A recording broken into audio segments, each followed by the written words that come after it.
pitches are getting shorter and shorter anyway. And I said, when I used to invest through investors, you gave them 8 minutes. So I said, it's only 3 now. But I think every founder, entrepreneur, salesperson, you need to know what your pitch is in 10 seconds. I always would try and put myself in situations where they would be surprised to see me. People do business with people they like, know and trust.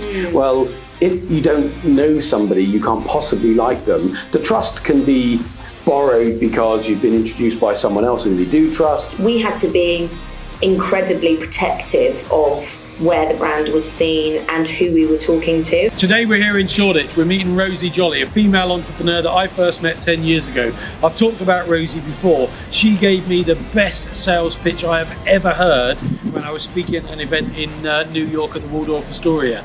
Rosie's gone on to work from working for Propercorn, selling snacks into Asda, to now selling premier skincare products, Otto, into Harrods. How do you get those kind of pitches into those kind of brands, new products in new sectors? She's one of the best salespeople I've ever met, one of the best entrepreneurs. It's got lots of great lessons, systems, and things that you can learn to grow any business. Not to be missed. Welcome back to Success is a System. I'm Mike Green. I'm here with Rosie Joly. I've known Rosie for about 10 years now, and I'm going to get into the story of how we met, where we met. But Rosie, particularly to me, is a great example of a female entrepreneur and somebody who really knows what she wants, really goes for what she wants. And I want to interrogate and understand the systems that Rosie has used in her career and in her business to help her achieve the success she's got, and that she wants to learn to build the business further and bigger. So welcome, Rosie. It's great to see you again. Lovely to see you again. Too long. Yes. So we first met, and I'll tell my side of the story. I'd be interested to understand what you were feeling and thinking at the time. But Absolutely. At the time, I was coming over to a NISA conference in New York, the Waldorf Astoria. What an incredible hotel anyway, with all the history. And I was blown away. The grand ballroom's on the 5th floor, as you know. And, you've got everyone from Hoover to Marilyn Monroe to Marlene Dietrich to Churchill, Sinatra, the Kennedys. They've all been in that same room. And we were there, but I was really busy at the time. And I remember saying to NISA, I'll come, but I'm literally going to fly in at 9 o'clock the night before, and I need to be first on and leave as soon as I've finished.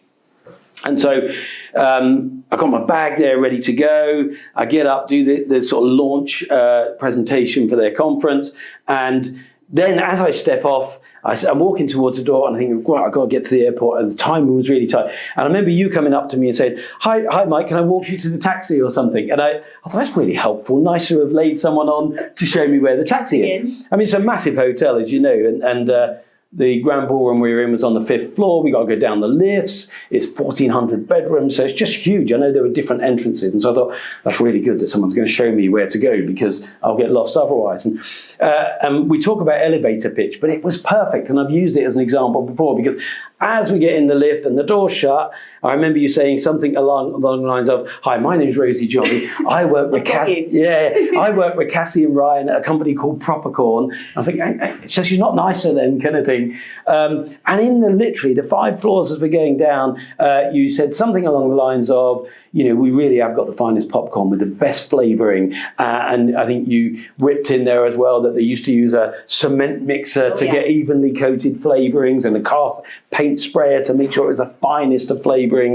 And you said something like, I know you're busy, I know you've got a long flight, try them if you get a chance, and if you're as excited as we are about it, let's catch up when you're back in London. And the doors opened, and there it was, elevator pitch. I'm off, and it's like we did catch up, and I did come down to the offices. What an amazing company! But what was your memory of that first meeting? Or how did you have the courage to leave the conference, to take the opportunity to jump on someone and pitch like that? Yeah, absolutely. I mean, I don't think I even knew what an elevator pitch was at the time before actually going into one. But I think, from my perspective, I had sold internally in the business, saying, look, just thinking logically, I think that's always been my approach to sales, sort of even going back to the beginning, because I never had any formal training in business. I never did any kind of like sales or account management courses or anything like that. So I was an actor actually back in the day who found herself in business by chance. And I think as a result, when I sort of had a target I needed to hit, or had a channel that I was trying to build out, which at that time I met you was the convenience sector, I would just look at it really logically, and I would just think, right, how are we going to build a business in this channel as quickly and effectively as possible? I could sit there and send a million emails and probably not get very far, or try and get places on the phone, or I can spend ages researching, have a look at kind of the top symbol groups, who's performing best in the market, who are the key decision makers in those channels, where are they, what are they doing, how can I make sure I find a way to get in front of them. And I remember, I think I did quite a lot of research on you, Mike, ahead of that. But I had to kind of internally in the business say, look, guys, I know it's a bit of money, but I really do think one of the most worthwhile ways of us spending money at the moment is for me to attend this NICER conference, because it's all of the top dogs, it's all of the key decision makers. I'm going to get loads of really great exposure to their strategy and what they're looking at and what they're looking for. There's dinners, I can meet people, I can shake hands, and I just kind of want to get a feeling of what they're about. And I remember you were really quite hard to access at the time, and I knew that you were only going to be there for a really short period of time. So I think there was probably quite a lot riding on it from my side in terms of actually getting some time with you. But I didn't have any fear about kind of leaving the conference room or anything. It was all just sort of logical, right? I don't want to be annoying. I want to find him at a moment where it's going to be convenient for him. And, he might completely ignore me and not want to talk to me, but you did seem like the sort of person who would appreciate the effort and were kind of open to having a bit of a chat. But it's always a risk, like all of these things always are. But I do remember leaving the conference. I was with my head of sales at the time, because I was still really quite junior at the time. And I remember waiting outside the door and being and hearing the clap and being like, okay, this is it, he's out here. And then, we went in a lift and I had 3 minutes to try and pitch the business to you. Yeah, and it was perfect, because one of the things I've used a lot since is pitches are getting shorter and shorter anyway. Mm-hmm. And the podcast I did with Oliver a few weeks ago, and I said, when I used to invest through investors, you gave them 8 minutes. So I said, it's only 3 now. So literally, that's all you've got. And yet, how many companies touch base, and I still get it today, have you got time for a coffee? Now, when they say a coffee, they've probably been half an hour, 40 minutes, maybe an hour, or they try to get a meeting for an hour. I suspect even now, if you were to say someone, can I have 8 minutes of your time anywhere that you want to be? I don't mind riding with you on a train. I don't mind meeting you while you're waiting for a train. I will come to wherever you are and I just need 5 minutes.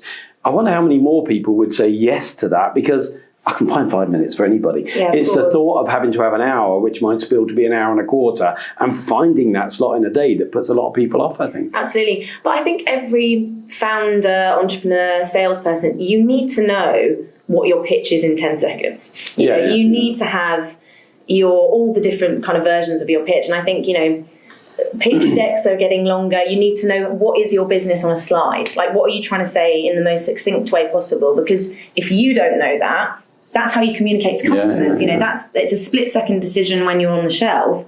And you need to know what's the most important message to get across. So I don't know. I mean, I think I probably had been talking about popcorn for a long time by that point. But I think, you read the room as well. There might be certain things that land and that don't. You absolutely nailed it. And I think Twitter was just starting and so on. But now we look at social. If it's more than a few seconds, as you said, 10 seconds, people get bored. You swipe through, or you swipe up, or you swipe down, and so on, and it can be easily lost. But what I want to understand, so that in itself is a system, getting that pitch tight. You covered a lot in your side of the story in terms of targeting, who you're going to go for, where you're going to be, where are they going to be that you can capture them, because chances are we wouldn't have met up in the UK, because at the time I was... we were just putting together a couple of 100 stores and so on, and we were meeting with the bigger suppliers because they were our priority. So, lots of things. I think when you get really rifle focused, fate does play a hand, and it does conspire somewhat, but you've got to be in the right place at the right time to take advantage of that. So tell me other systems that you, even at that early stage, adopted to get some of the customers you did, because very quickly Propercorn went across all the major retailers. And so tell me about that targeting. Tell me about what you would do to understand. You said, oh, you found a lot about me.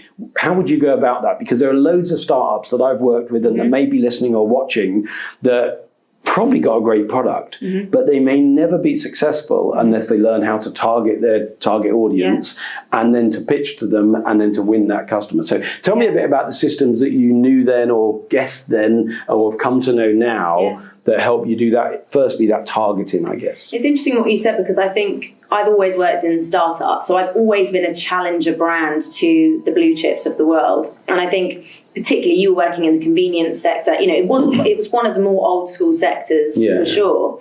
But I think I always would try and put myself in situations where they would be surprised to see me, if you know what I mean. So I would attend these conferences, I would attend events that seemed expensive, but it would only really be the blue chip people there. So I would be there in my trainers, like looking relatively normal. Everyone else is in a suit, and I think I got recognised in the industry quite quickly, or kind of started building a bit of a name for myself, because I was attending these gala dinners or I was going to these conferences because I wanted to meet people face to face and I wanted to shake their hands. And I think lots of startups maybe just don't have the balls to do it, I don't know, or feel like a bit intimidated, feel like it's not their space, feel like it doesn't make sense for them to go.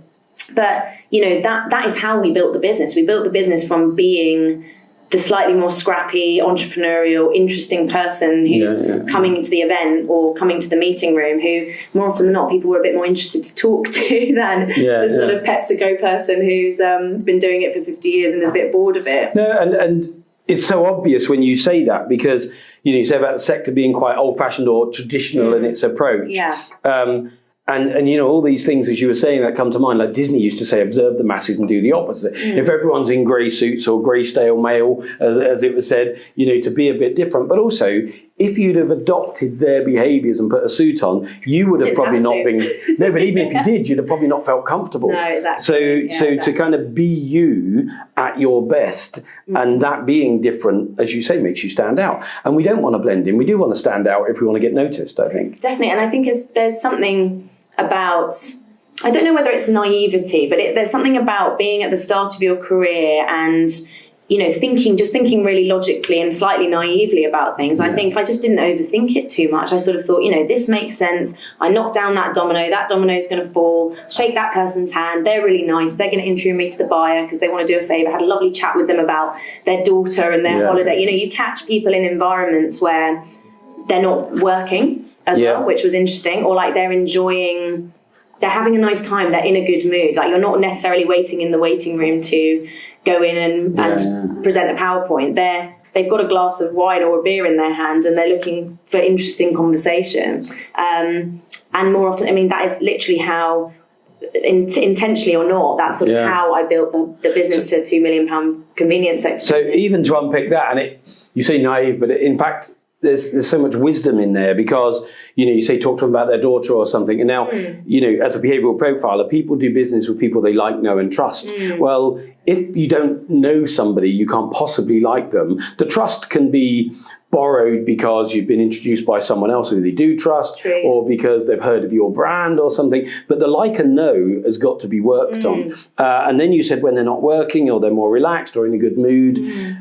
Recently in one of our sessions with Greg Wallace, he said, if you know the answer is going to be no, don't ask the question. So when he was selling, he would be working for, building up that rapport, trying to get that connection, trying to get to know the person, to get to know their needs. And he would be the only person, he talks about John Torode and I think asparagus roots, or no, was it, something that he couldn't get anywhere, but he got them. And he said, but if he was going through that and he realised that he was confident the answer would be no, he didn't ask the question. He would wait until the right time and build the relationship another day or another opportunity. So all of that's in there. Does that come from you said you was an actor, does that come from that in terms of reading the audience, or is it just natural? Where'd you get that from? And it's a really important lesson, I think, for startups and businesses, that the people do business with people. They don't do businesses with brands necessarily, and they don't do business with faceless companies, No. but it's like, do I like that person?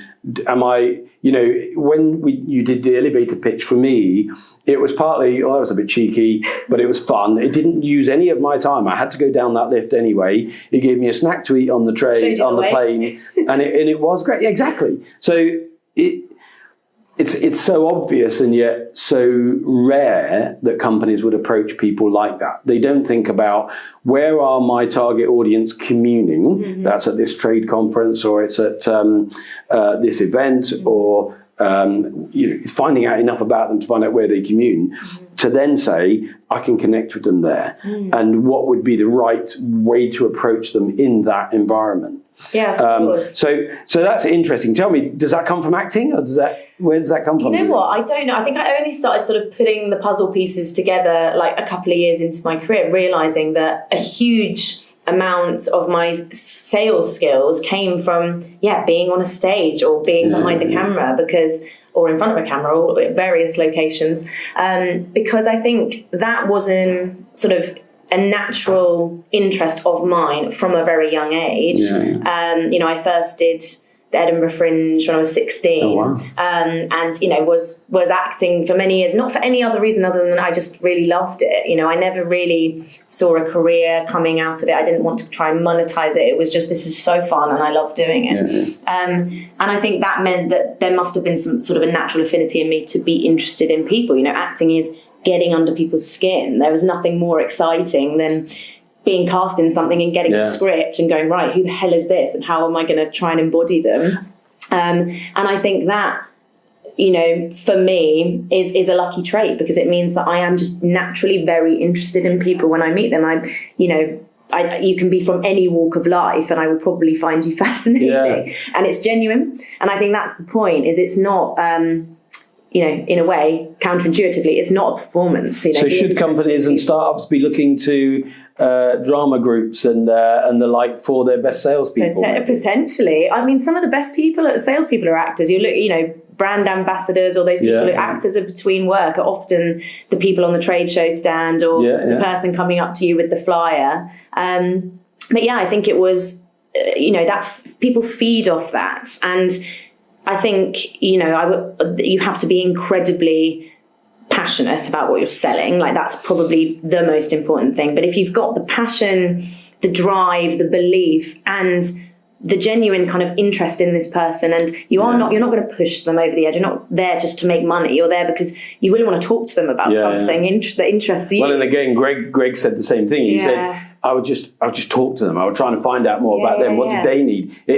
I knew I had an ulterior motive, but I was trying to make sure there was a genuine connection that I could help them with first, if you like. Yeah, because it's not going to work any other way. It doesn't work like that. And I think, it's only ever going to be a successful trading relationship and a successful partnership if you both want to talk to each other.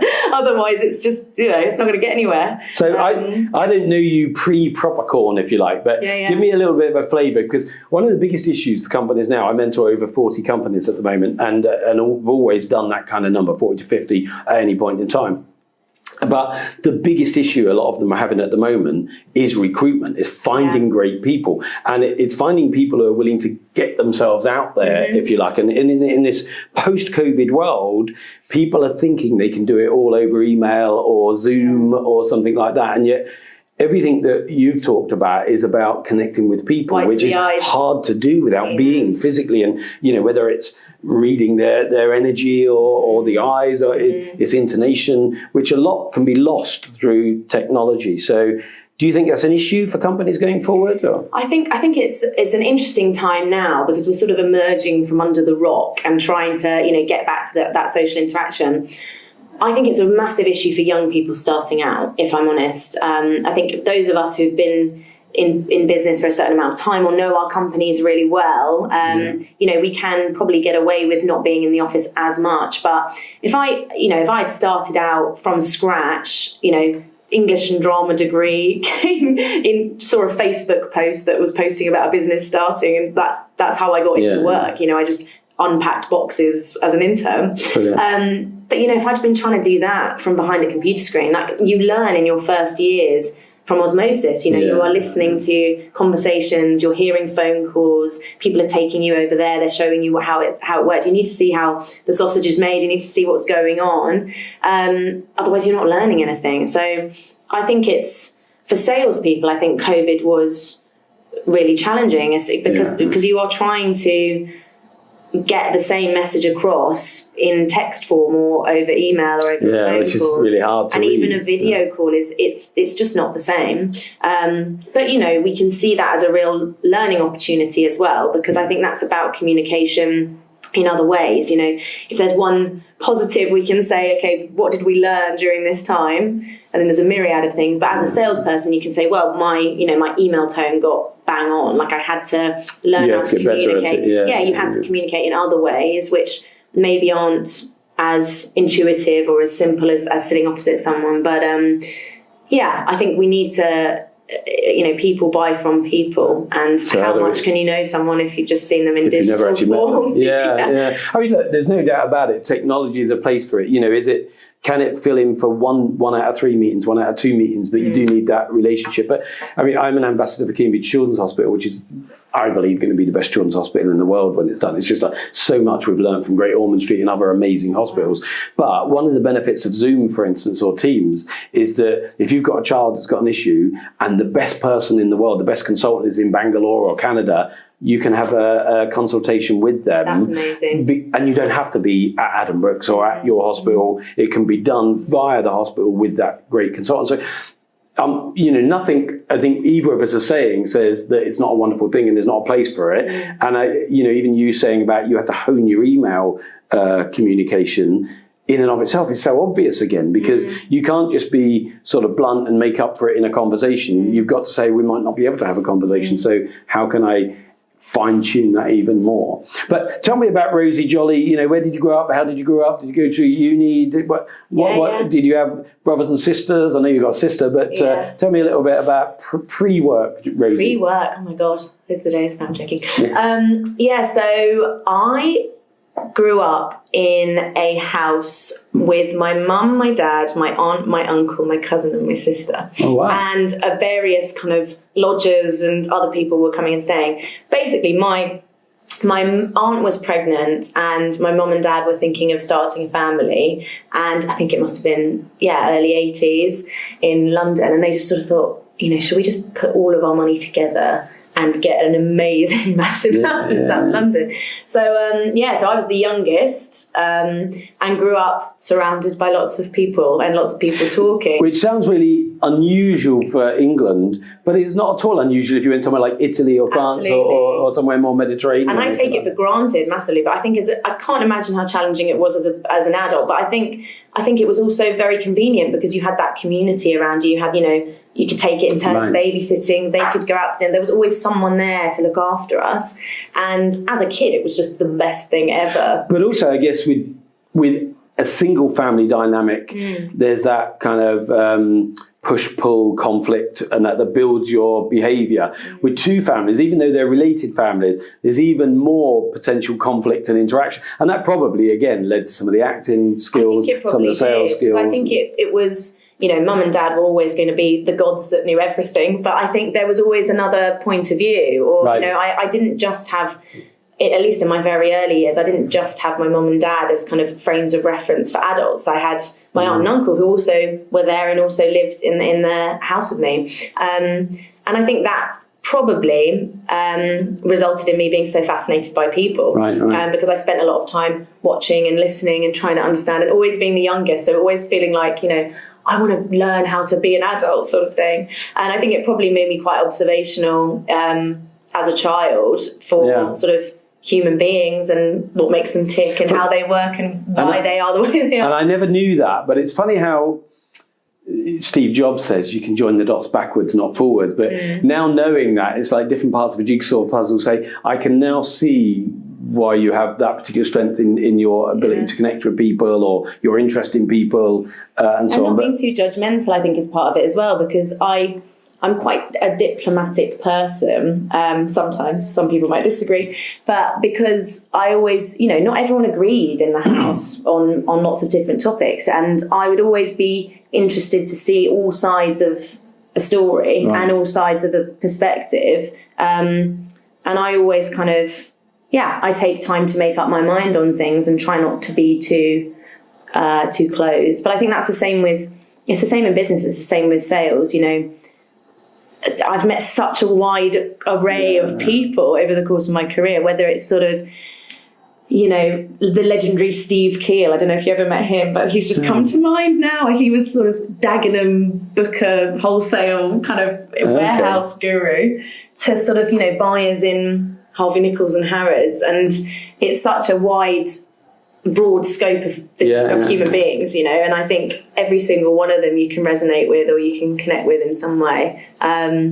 So I've gone down a rabbit hole there. That's a good segue actually, but I'm going to zig slightly before I come back to that. But when you were saying about you always wanted to hear or get or benefit from the different views of more people because of that upbringing, it reminded me, Nelson Mandela, I don't know if you know, but his father was a tribal leader. And so he would often sit in with his father, and he said, one of the things I learned is my father would always, on any issue, ask everyone else, sitting in a circle, and everyone's on the same level, there's no head chair, the circle was very deliberate, but he would listen to and insist that everyone else spoke before he did, because he didn't want to make a decision until he had everyone's opinion on it. And so, you know, that made Nelson Mandela listen before you speak, listen to multitude of opinions or views or suggestion before you speak. And so, you know, he comes at it from his father is a tribal leader, but arguably you could say you had a bit of a wider tribe in your house, literally, true. With different perspectives. But then you mentioned Steve, who I didn't know,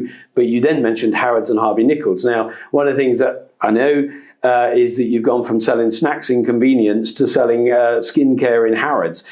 Did you use that network to get the connection to Harrods, or because you are listed in Harrods and Selfridges and all these wonderful places now, and two completely different products? The only common theme that seems to be for me is they're both new sectors and new businesses. But, you know, you've gone from getting things into Spa to Selfridges.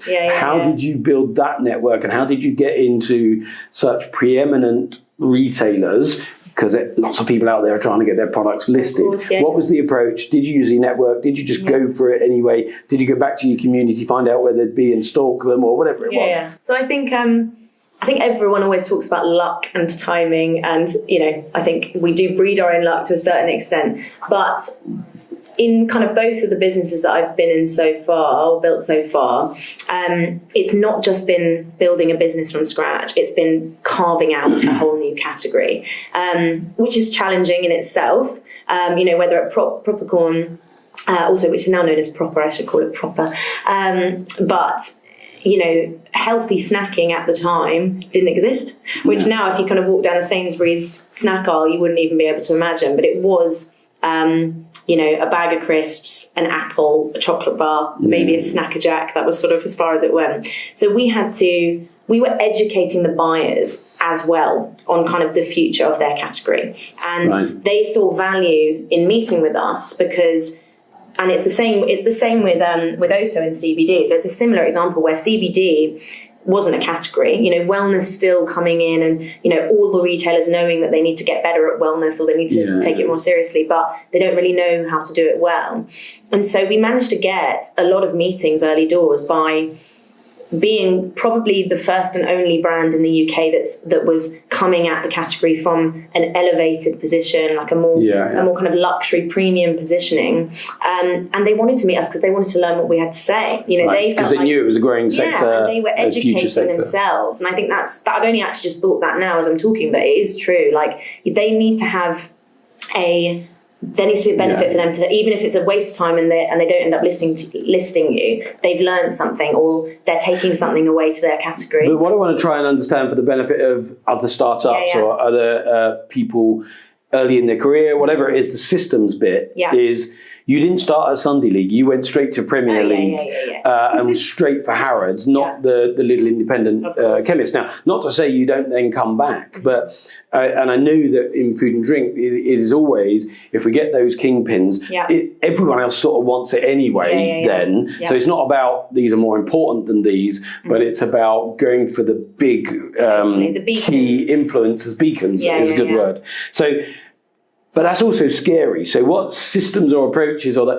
did you make a list of who you wanted? Did you prioritize that list? Was it scattergun? Was it very targeted? Tell me a little bit about that approach. We were really targeted at the beginning because I think, interestingly, selling snacks in Asda, it's very different to selling really expensive products in Harrods. Yeah. And I think, the luxury sector is much more intimidating in some ways and a bit more challenging actually to crack. So we had to be incredibly protective of where the brand was seen and who we were talking to at the beginning. So it was a slightly different approach to Popcorn. Popcorn was more, a little bit more scrappy. We were still a premium snack, but we were dealing with people who were a bit more entrepreneurial or who were a bit more kind of fast moving. Yeah. Whereas with Oto, it was a much tighter list and it was much more focused. And we probably had 5 or 6 retailers that we knew we had to win to get the ball rolling, because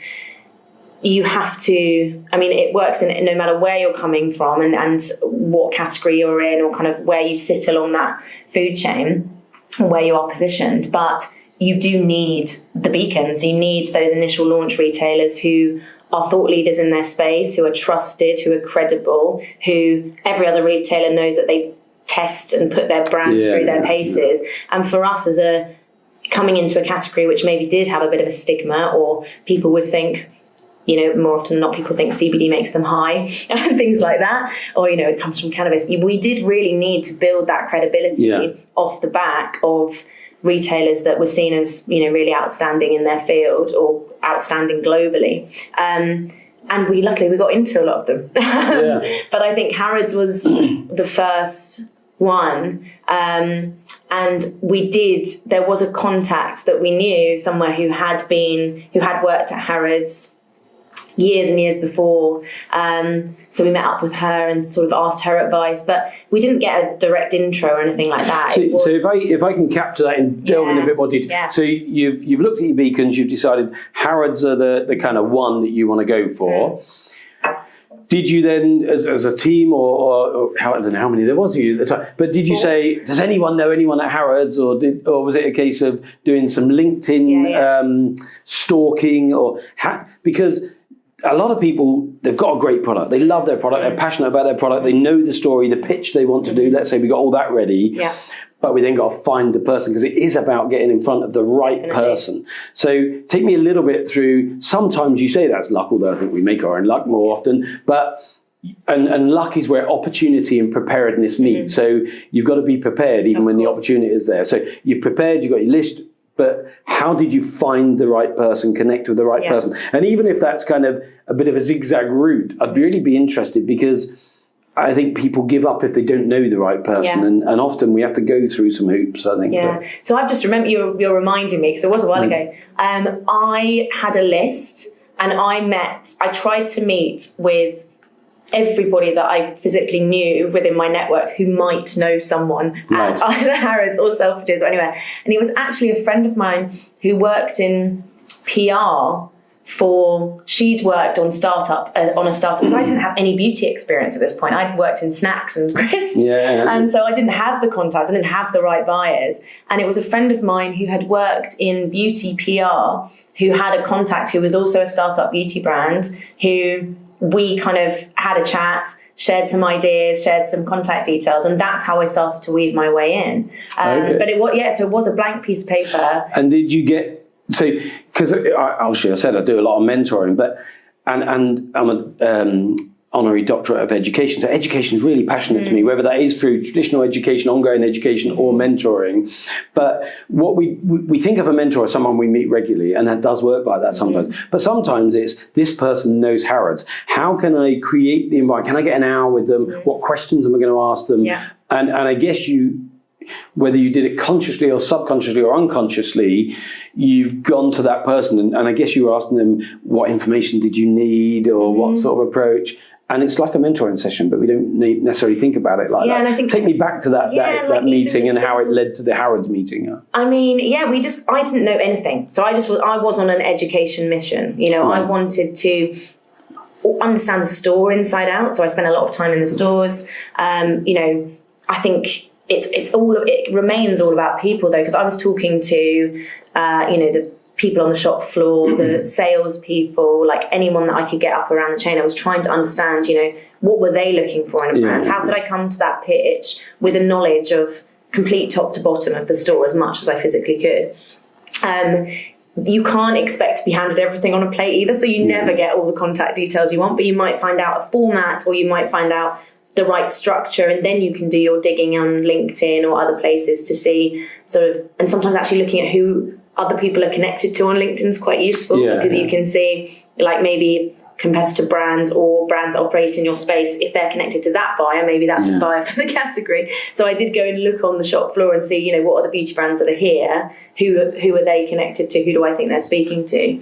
And then it's just about making even if it's a waste of time for them, as I said, making that pitch worthwhile for them regardless. So I think again, they knew that CBD was an area in beauty and wellness that. So even if they didn't take your product, you're taking them the knowledge, the education. And they're going to want to meet with you, even if it's a really short meeting. All you need to do is get that meeting in the diary and get in front of. But that comes full circle to you recognizing the need to address their needs, of course, of the sector, rather than your need to sell the product. Absolutely, with a trust, I guess, that if you can connect with them as a person and they like you, they might look one step closer to your product. Yeah, absolutely. And it's interesting you said about LinkedIn, and it took me back as well, because and you said about you can look at who people follow and that. And I know, you're just making me realise I am a stalker. Well, I used to call it harvesting. So I'd say to my team, if you connect with Rosie, don't just connect with Rosie. The minute you connect, you can see all of the people she's connected with, and you can harvest those connections. Because if we go back to people do business with people they like, know, and trust. If I try to connect with someone and they see that you're also connected with me, there will be an assumed trust or credibility. And some people are I can't connect if I haven't met them. And half of our connections we've probably never met, but it all builds up to this. Thousands of connections on LinkedIn. I've probably met about 1% of them. Sure. But it all adds to your credibility when people are looking at who is Rosie Joly. Of course, and that's good. So we're moving around here, but I now want to move on to you're a girl, you're a woman, you're a strong woman. And I come from a mum who brought 5 of us up on her own, and I've got 2 daughters, no sons. So I want girls to rule the world, and that's always been tough. Is it any easier now? How did you have to adjust your behaviour? What systems did you adopt or adapt to, especially inconvenience? It was a very male environment at some level. So what systems did you use to be that successful as a female entrepreneur in both sectors now, I guess? Right? I think it's about relearning and rewiring a bit, because I think I could talk about this for hours, but if I just look at my personal story and what I know to be true for me, a huge part of it is the confidence to back yourself at the beginning. And I think as women and girls, we have to rely on our currency for people liking us more than men do. As far as I'm aware, I might make some assumptions here, but I do think, especially kind of growing up, we tend to care a lot more about what people think of us, and our likability and someone liking us, like as a person, is so important, and that makes us feel good.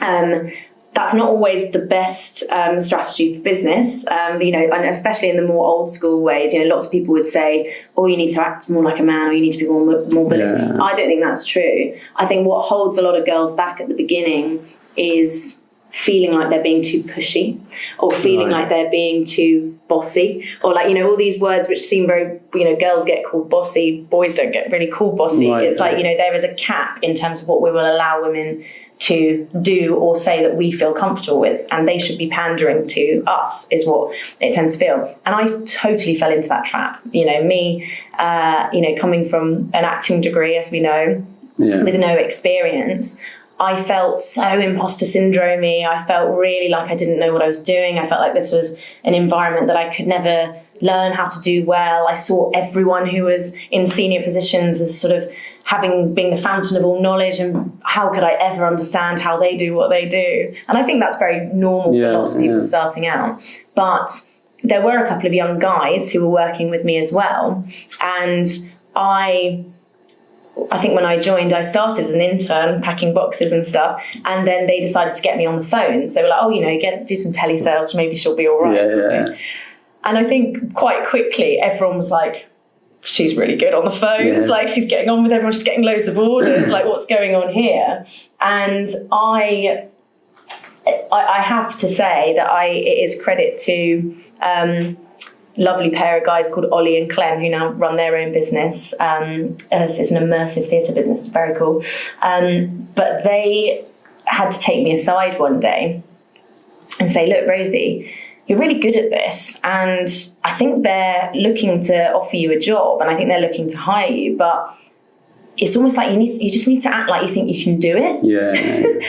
And I was so shocked, and I was so sort of like, what do you mean I need to act like I think I can do it? They were like, you're just sort of like apologising all the time for everything and being all kind of, and they just couldn't get their head around it. They were like, why is she sort of saying, oh, sorry, I'm probably going to be really rubbish at this. I don't know how to do it. You know, the classic.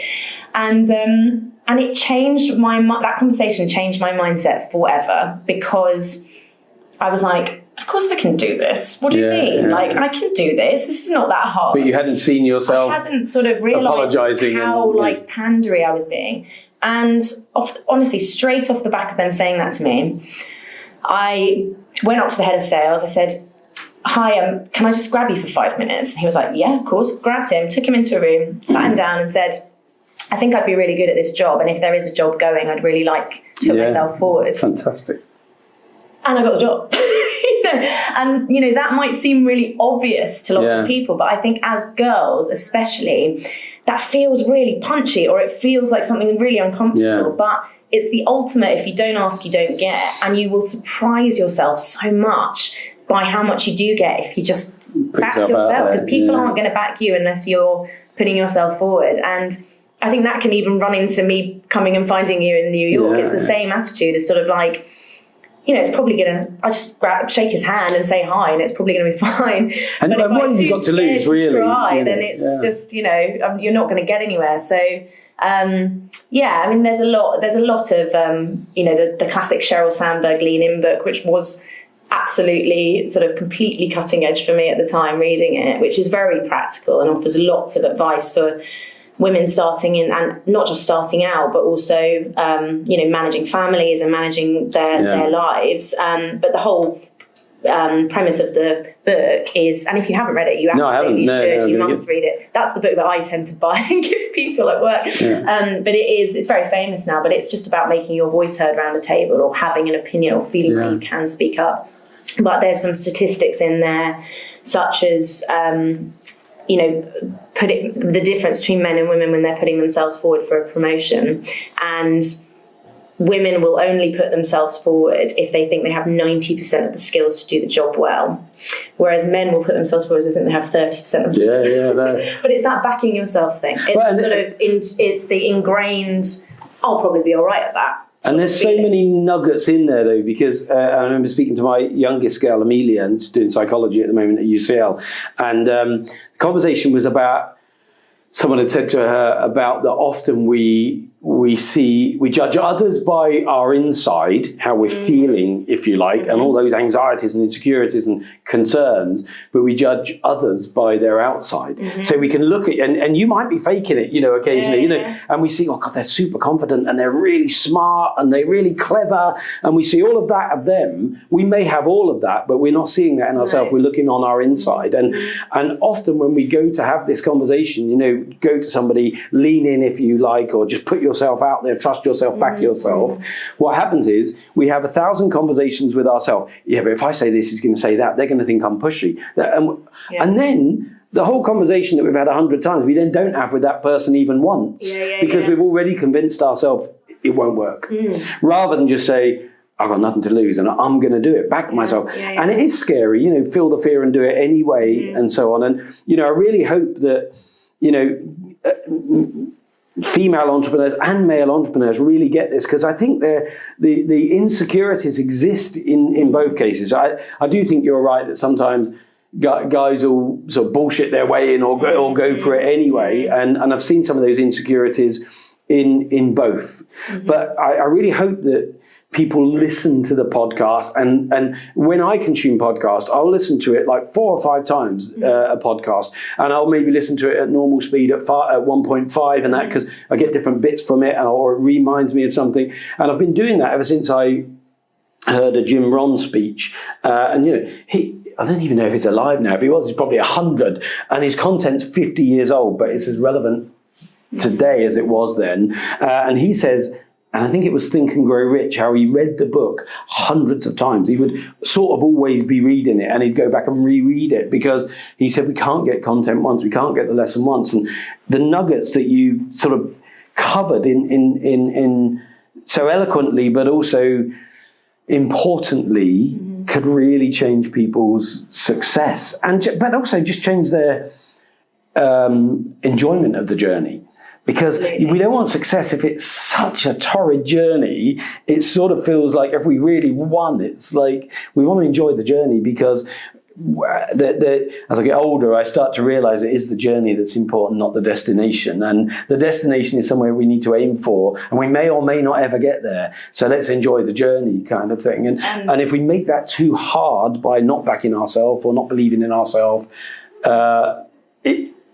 it challenges why. Yeah, absolutely. And actually, to quote Sheryl Sandberg again, who wrote that book, it's a jungle gym, not a career ladder, is what she always says. So in terms of where you're going, you're not always necessarily trying to get to the next step and get to the next thing and go and constantly chasing this sort of like vertical line. Yeah. Actually, you learn a lot on the sides, and you learn a lot going up and down and sideways and left and right, and not being intimidated to explore all these different kind of new angles.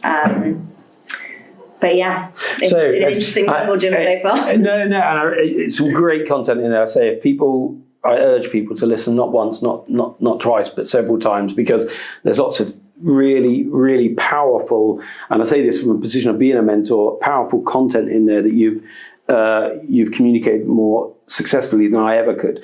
But I want to go back now and start to come with some sort of final thoughts about that. Firstly, how long ago was it that you first moved from acting to the normal commercial career type? Normal commercial career. I left university in 10 years ago. Yeah, right, about 10 years ago. 10 years. And everyone was asking me sort of, because all I did was act. I did plays. I did sort of 30 plays a year, loads of stuff. And everyone was sort of saying, what drama school are you going to apply for? What's the plan? And I did sort of consider it, but I think where my head was at, I didn't want to destroy my love for acting by failing at it, if you know what I mean.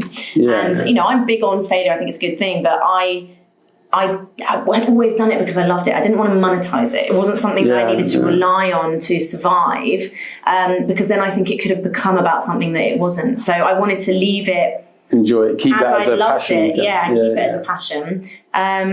And I didn't have a plan. I had no plan. I had like a vague idea of starting at the bottom rung of a film production company. A lot of my family members work in film. And I'd gone to Cambodia for a month in between to sort of see what was going on there.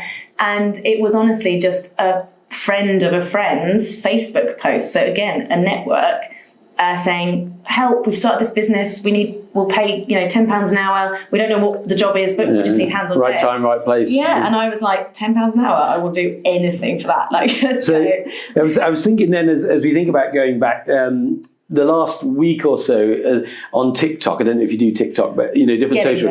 On TikTok, there is a rash at the moment of this teenage filter, and people seeing themselves young.